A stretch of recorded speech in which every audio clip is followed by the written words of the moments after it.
Hi there. My name is Terces and I'd like to welcome you to the Unreasonably Grateful podcast, Living in Grace by Choice. And every week, and still, I take a moment to welcome you, whether you're listening in for the first time, you've been with me for what would now be 250 episodes, or you just sporadically listen in, and this happens to be one of the times that you do that.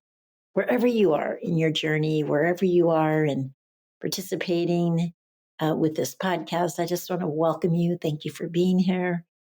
Thank you for being a part of my journey. Thank you for allowing me to contribute and be a part of your journey.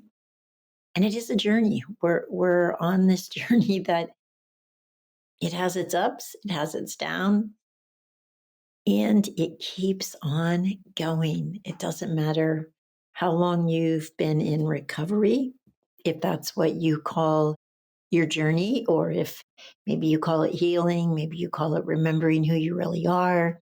Maybe you're just listening in for some reminders of how you can kind of stay on track and live a life that you were created to live. Maybe you're remembering or discovering for the first time what that life is and who you are, wherever you are in that whole spectrum. I'm grateful to have you here and I'm grateful to share with you. I know that I learned a lot when other people shared their stories with me. And that's the reason I started this, was recognizing this is my 39th year of recovery and there's tidbits of wisdom I've gleaned over those years.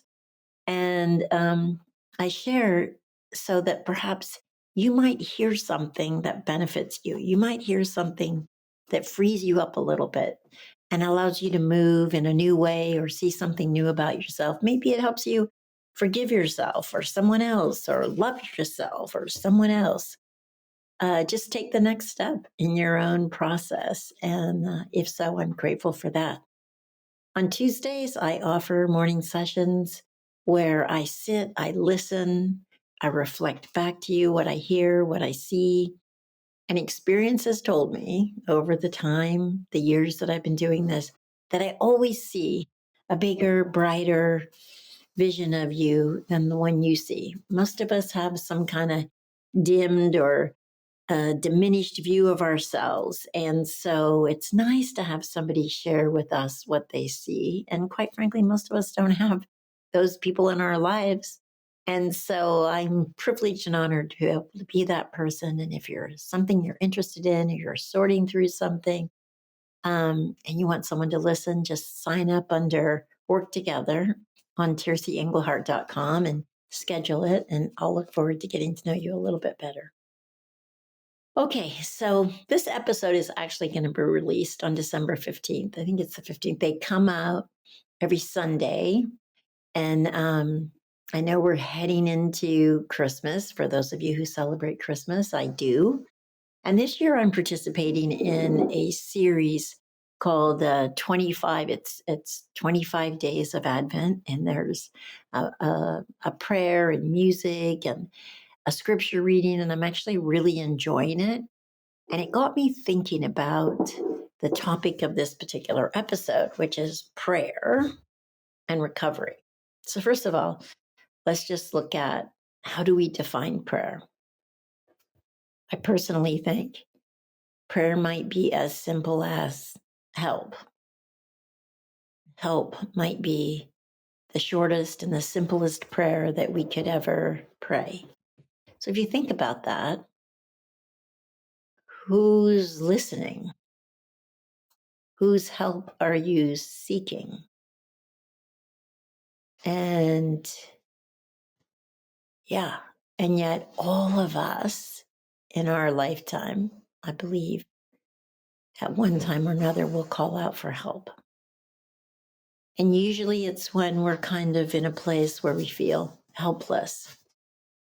And helpless might be unable to do it ourselves, less than worthy, um, a loss of hope, alone, frightened, paralyzed. Yeah, it could be any number of those. Hope is a powerful word. Help actually is a way of reaching out. And so it's like those doors that swing both directions. Help is a push of that door outward, which opens it to something or someone else. And so I was thinking about, okay, if help is the simplest and most basic of all prayers, let's just start there. Let's just look at what does it take for us to actually ask for help and believe that help will come. And for a lot of people who struggle with um, food issues, alcohol issues, overworking, overrunning, uh, obsessing, worrying, depression, anxiety, mm, addicted to phones, addicted to drugs, any number of things, simply being able to say help is an opening. It's an opening to a way out of that trap or self imposed prison that we've been living in. Notice in 12-step programs, they start with admitting that you're powerless. That's a cry for help, admitting that you can't do it on your own. And so this week, I'd love for you to take a look at that. Where could you be a request for help? Where and when have you called out for help? Who were you calling to? What did you think might happen? I know in my own life, a couple of times when I felt like I was completely helpless and called out for help, I actually received some guidance. And then that next step is trusting that guidance and moving in that direction. You know, in the 12-step program and others, there's the Serenity prayer, which is God grant me the serenity to accept the things I cannot change, the courage to change the things I can, and the wisdom to know the difference. So there's an admission of helplessness, like there's things I can't change. They're outside of my power, so to speak. So that's the beginning. So as we move through this Advent season and draw closer to Christmas, let's be willing to ask for help. Let's be willing to call out. Even if you don't know who you're calling to, call anyway. Look and see where in your life could you use some help? Where do you feel helpless? Where have you perhaps given up? You've tried everything and nothing seems to work, or you just keep going back through the same patterns over and over and over again. And then I want us to look at what's the help you want? Or if you were praying, what would you pray for? So I think that's a powerful question. You know, lots of people, you hear people talk about prayer as in asking for what you want. So that's my question. What do you want? What do you really want?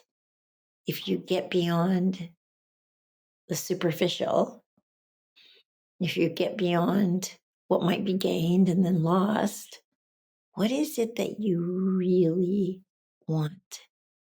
And see if you can't get really clear on what that is and put it into a really simple statement or question. What do you want? Help. And then, what is it you want? Okay? So take that on this week.